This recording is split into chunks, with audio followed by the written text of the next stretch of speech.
Bonsoir Fabien. Le 8 mars est donc la journée internationale des droits de la femme. À quoi sert une journée comme celle-là, très concrètement ? C'est une journée qui est encore et toujours nécessaire. Toujours nécessaire parce que c'est important de se remémorer les batailles et les droits acquis par les femmes, voir aussi quels sont les progrès réalisés en matière de droits. Et puis encore nécessaire parce qu'il y a encore du chemin à parcourir, notamment pour un accès à plus d'égalité. Et je voudrais d'ailleurs avoir aussi une pensée aujourd'hui pour toutes les femmes qui sont sur les zones de guerre et de conflits dans le monde, que ce soit en Ukraine ou ailleurs. Bien sûr, c'est extrêmement complexe. Quelles ont été les actions mises en place par le Comité pour la promotion et la protection des droits des femmes cette année ?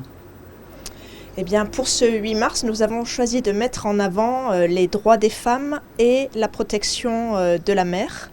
Alors pourquoi ? Parce qu'il y a des enjeux communs en fait entre les océans et les femmes, notamment en termes de changement de mentalité et de la nécessité de tous se mobiliser pour ces causes. Et c'est pour ça que nous avons créé cette année une œuvre artistique collective avec Mr. Wanties, qui a invité 100 personnalités à participer à cette œuvre, dont Son Altesse Sérénissime le Prince Souverain et la Princesse Stéphanie. Et cette œuvre, c'était l'occasion de rappeler que finalement tout le monde peut apporter sa petite pierre à l'édifice, que ce soit pour les femmes ou la protection des océans. Et pourquoi ce lien avec les femmes et les océans ? C'est assez surprenant finalement quand on y pense. Pourquoi ? Les femmes et les filles sont les premières victimes aujourd'hui des changements climatiques dans le monde. Il y a une étude de l'ONU qui a été publiée en 2020 et qui montre que 80% des déplacés sont des femmes ou des filles pour cause de changements climatiques. Donc on voulait vraiment mettre l'accent sur ce que peuvent faire les femmes et ce que peut faire l'ensemble de la population pour protéger ces femmes face au changement climatique. L'IMSEE publie aujourd'hui même une enquête sur les femmes et la gouvernance d'entreprise. Beaucoup de femmes s'engagent dans l'entrepreneuriat ou pas assez ? Qu'est-ce qui ressort de cette enquête ? Non, les femmes ne sont pas encore assez présentes dans le monde de l'entrepreneuriat. Cette étude montre que les hommes restent majoritaires. C'est à peu près 28% de femmes pour 73% d'hommes inscrits au RCI cette année. Et puis, la présence des femmes est variable. Ça, c'est le deuxième enseignement. Elle est variable d'un secteur à l'autre. Il y a des secteurs assez féminisés, tout ce qui va toucher au commerce de détail, à l'administration, la santé, le social, où là on atteint quasiment les 40%. Et puis des secteurs au contraire très peu féminisés, c'est le cas des activités financières et d'assurance.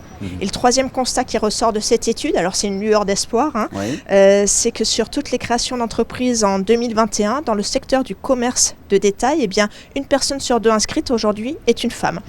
Est-ce que le droit des femmes est globalement respecté à Monaco selon vous ?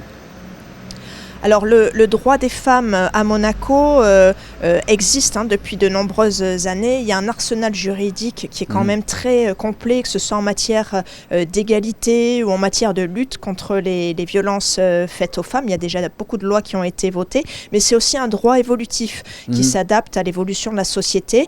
En 2021, par exemple, le Conseil national a voté une loi pour la requalification des agressions sexuelles et on a également un projet de loi à l'étude sur l'abrogation des dispositions obsolètes, tout ce qui est obsolète ou archaïque dans le droit monégasque. Mais j'ai envie de dire que le droit c'est bien, mais la pratique c'est mieux. Le droit malheureusement ne peut pas tout et ce qu'il faut aujourd'hui c'est faire encore évoluer les mentalités. C'est ce qui est aussi le plus long, qui prend le plus de temps et c'est pour ça qu'il faut continuer à agir pour la cause des femmes, pour avoir une société plus égalitaire, plus juste et surtout qui sera bénéfique à tout le monde. Et quels sont pour le coup les axes de travail pour que la condition féminine s'améliore à Monaco ?